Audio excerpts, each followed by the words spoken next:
الحمد لله رب العالمين والعاقبة للمتقين والصلاة والسلام على خير خلقه محمد وآله وصحبه أجمعين. اما بعد، محصلین گرامی، درس نمبر 15 همه مضمون میزان صرف هست. بحث ما در رابطه با باب دوم از ابواب قیاسی ثلاثی مجرد می باشد.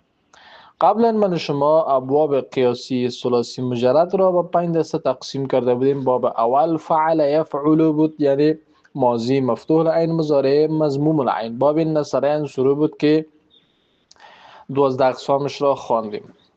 پس کسایی که اونها میخواهند بیشتر ایره سرش تمرکز داشته باشند، ماضیش مضارعش اسم و فاعل اسم مفعول همچنان معلوم و مجهول و مجموعه از 12 اقسام را منظم تکرار بکنن و حفظ بکنن تا اینکه برایش در دیگر ابواب آسان تر شود. حالا رسیدیم به باب دوم. باب دوم که از ویژگیش فرقش با باب اول چی است؟ ممکن برای شما معلوم شود که این باب هم مثل باب قبلی علی السویه هست یا یکسان هست، اما در حقیقت من شما به یکی از درس‌های ما گفته بودیم که امی بابهای پنجگانه که است، البته بابهای پنجگانه فرقشان از اول از آخر نمیشه، بلکه از حرف وسطی فرقشان ظاهر میشه. مثلا در باب اولی گفته بودیم فعله عینش زبر داره، یفعل عینش پیش داره، یعنی ماضیش مفتوح العین است، مضارعش مضموم العین است. در باب دوم باز به شکل دیگه میگیم ماضیش مفتوح العین است لیکن مضارعش چیست؟ مکسور العین می باشد. یعنی فرقش که است به همین اساس است. عین فعل ماضی مثلا مفتوح العین باشه و عین مضارعش چی باشه؟ مکسور العین باشه. باب دوم بر وزن فعل یفعل هست، با فتح عین در ماضی و کسر آن در مستقبل. یعنی عین رو چی میتیم؟ در ماضی فتحه میتیم و در مضارع هم یا در مستقبل هم مکسور میسازیم. مانند الضرب و الضربتو. امی بابی که الضرب هست یعنی زدن و الضربتو همچنان زدن را گفته میشه. دو مصدر داره و به معنای الضرب زدن هست و الضربتو به معنای چی است؟ رفتن بر روی زمین و همچنان بیان کردن ترجمه شده است. امی بابی که من و شما زیادتر تکرار میکنیم باب ضربه یضربو در صرف بهایی زیادتر تکرار میشه. امی باب ضربه یضربو از باب چی است؟ فعل یفعل هست. تصریفش چنین هست، یعنی گردانش چنین هست. گردان صغیرش، گردان کبیر داریم، گردان صغیر داریم. گردان صغیر که از نمونه از گردانهای 12 اقسام می باشد. از هر قسم از اقسام 12 گانه نمونهش بیان میشه. این را چی گفته میشه؟ گردان صغیر گفته میشه. مثلا در گردان 12 اقسام که از فعل ماضی می آید، فعل مضارع می آید، معلوم و مجهول اینها می آید، همچنان اسم و فاعل اسم مفعول می آید، همچنان مذکر و مؤنث اسم و فاعل اسم مفعول می آید.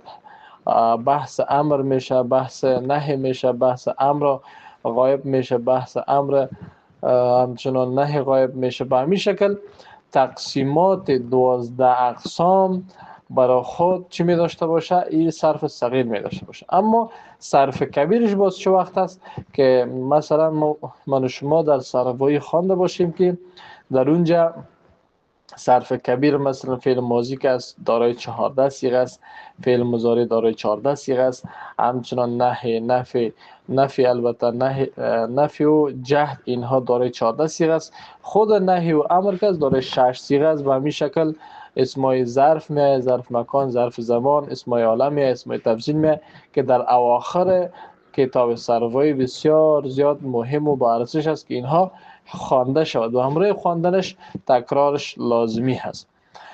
بنان این چی گفته میشه؟ صرف کبیر گفته میشه.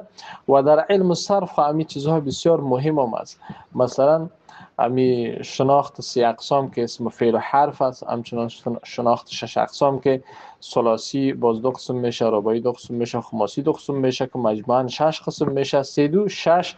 و شناخت 7 اقسام بسیار مهم است که این هم در سربایی خوانده میشه که صحیح است، محموز است، مضاعف است، اجوف و ناقص لفیف اینها.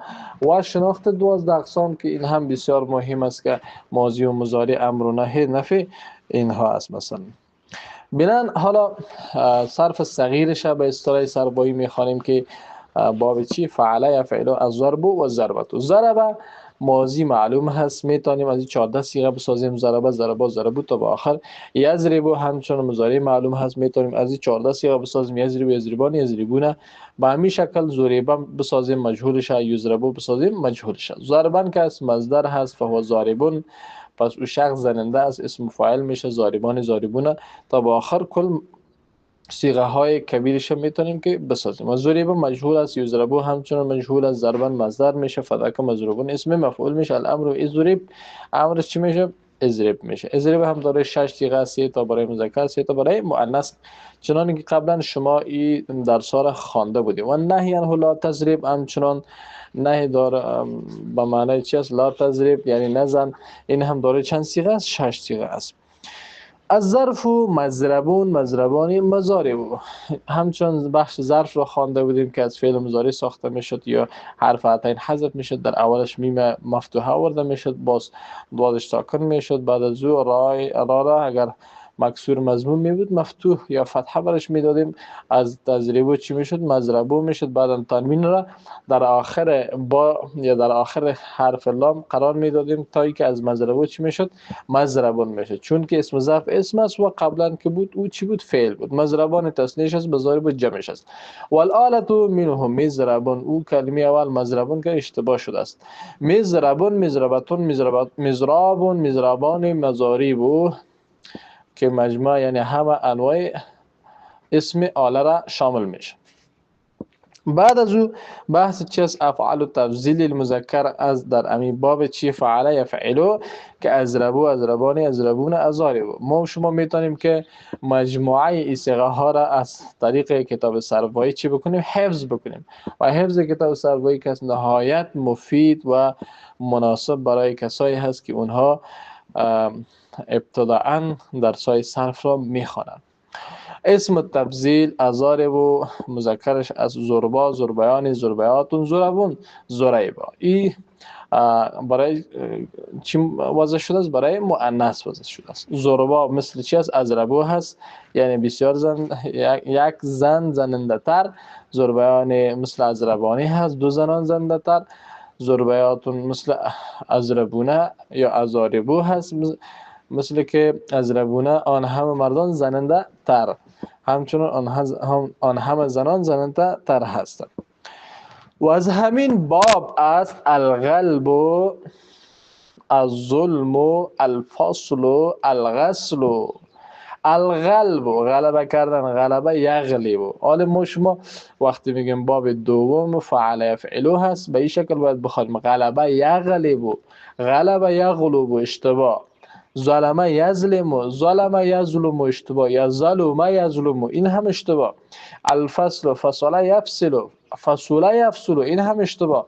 الغسل غسل یغسل این درست، اما غسل یغسل اشتباه، غسل یغسل اشتباه، غسل یغسل این هم چی اشتباه. بنان وقتی میگم باب فعل یفعل هدف ما چی است؟ اما 2 دانه عین هست، عین ماضی و عین مضارع. در صفحه 78 پرسش تمرین هست که اینجا میگه شما ثلاثی مجرد قیاسی اینا بیان بکنه که دارای چند باب بود، وزن باب اول مشخص بسازی، ضربه و ضربن به چند معنا استعمال شده، در چه مواردی به کار میره. همچنان باب دوم رو از مصدر غسله و از باب اول رو از مصدر طلبه چی بکنی؟ صرفش کنی. گردانش ای لازم است، مثلا غسله را 12 اقسامش منظم چی بکنی؟ گردان بکنی. و از باب طلبه را هم 12 اقسامش گردان بکنی. و همچنان دیگه ای که مهم هست الفصل و الفضل از چی بابی هستن اینا مشخص بکنی. و نوع صیغه های زیر مشخص بسازی که لا تنصر من سرانی نصرتون اینها چی هستن.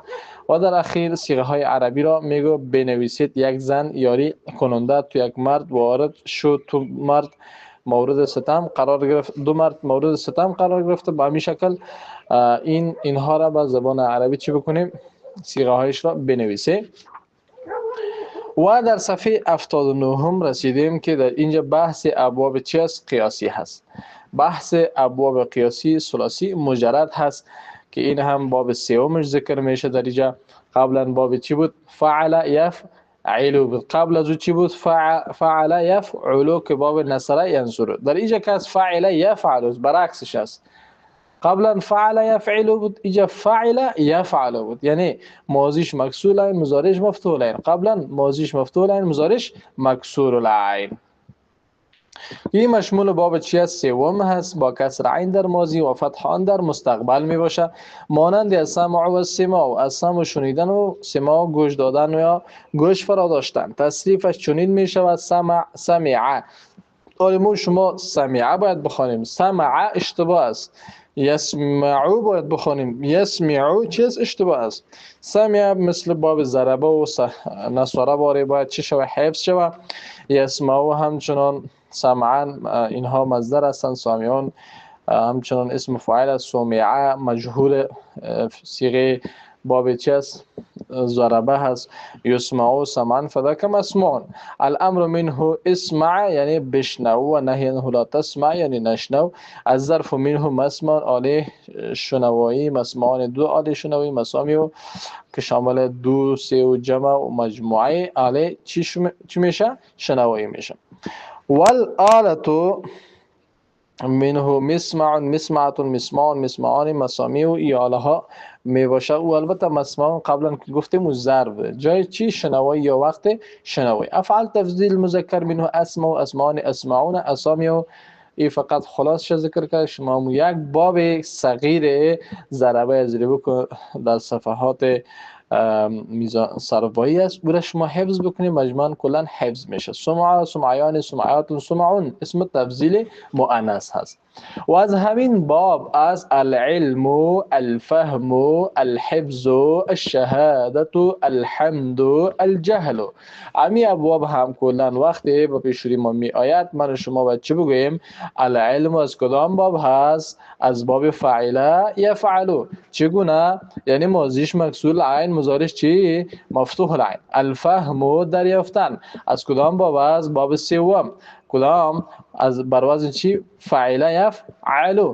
الحفظ نگه داشتن کدام باب است؟ حفظ یحفظ. حفظ یحفظ اشتباه، حفظ یحفظ چی اشتباه؟ بنان حفظ یحفظ این درست است. الشهادت گواهی دادن این هم از باب سوم هست. فعل یفعل یعنی شهید یشهد. الحمد ستودن از کدام باب است؟ از امی باب است. حمید یحمد. الجهل ندانستن از کدام باب است؟ از امی باب است. الجهل یجهل.